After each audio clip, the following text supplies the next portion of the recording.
لوگ کہ ناگن کو ایک آدمی سے پیار ہو گیا کیونکہ اسے عام آدمی نے اس کی تب مدد کی تھی جب ناگن مشکل میں تھی۔ ناگن اپنے دوستوں کے ساتھ کھیلتی ہوئی بل سے باہر نکل آئی اور دور جنگل میں اپنے گھر سے بھٹک گئی اور بہت دور وادی میں نکل آئی۔ جب بچوں نے سانپ دیکھا تو اس کے پیچھے پڑ گئے۔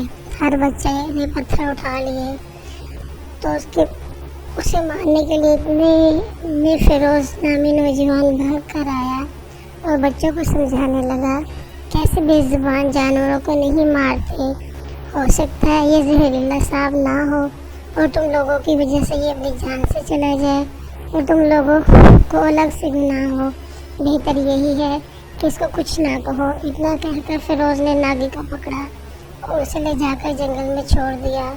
وہاں ناگی کی سہیلیاں پہلے سے ہی موجود تھیں اور اس کے لیے پریشان ہو رہی تھی۔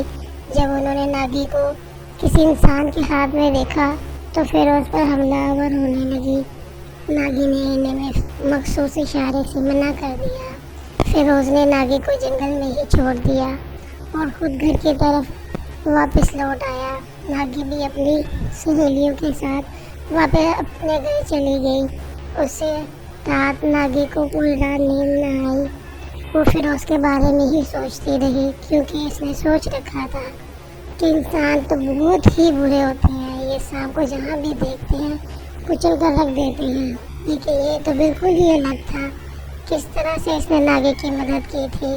ناگی نے سوچ لیا کہ وہ کسی نہ کسی طرح اس نوجوان کے احسانوں کا بدلہ چکائے گی۔ دوسرے ہی دن ناگی نے سوچا کیوں نہ انسانی روم میں آ کر آبادی کی طرف جایا جائے، کسی طرح سے موقع مل جائے کہ وہ اپنے موسم کی مدد کر سکے۔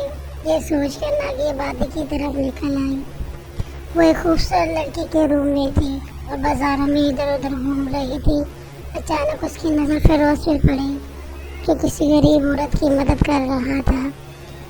اس کا بوجھ اپنے سر پہ اٹھایا ہوا تھا۔ دیکھنے سے تو وہ سبزی فروش لگ رہی تھی اور بہت ہی بوڑھی تھی۔ ناگی سوچ کر ہی رہ گئے، یہ کتنا اچھا نوجوان ہے، ہمیشہ دوسروں کی مدد کرتا ہے۔ ناگی کو فیروز بہت اچھا لگا۔ وہ واپس اپنے گھر لوٹ آئی۔ ناگی ہر دوسرے دن آبادی میں نکل آتی فیروز کو بہانے بہانے سے دیکھنے۔ آہستہ آہستہ ناگی اس کی محبت میں گرفتار ہو گئی۔ وہ بھی فیروز کے ساتھ مل کر لوگوں کی مدد کرتی۔ اسے یہ سب کچھ بہت اچھا لگنے لگا۔ ناگی کو محسوس ہو رہا تھا جیسے فیروز بھی اس میں دلچسپی لینے لگا ہے۔ ناگی اور فیروز کی ملاقاتیں دن بدن بڑھنے جا رہی تھی اور ناگ رانی کو اس پر شک ہو رہا تھا کہ ناگی کہاں روز چلی جاتی ہے۔ اس نے اس کی نگرانی میں اپنے 2 محافظ لگا دیے جو ناگی کی نگرانی کرنے لگے۔ انہوں نے آ کر ناگ رانی کو ہر بات سے آگاہ کیا، جس کا نتیجہ یہ نکلا کہ ناگی باہر جانے پر پابندی لگ گئی۔ ناگی بہت پریشان ہوئی کہ وہ فیروز سے کیسے ملے گی، میں تو فیروز کے بغیر مر جائے گی۔ احتجاجاً ناگی نے دودھ پینا بھی بند کر دیا۔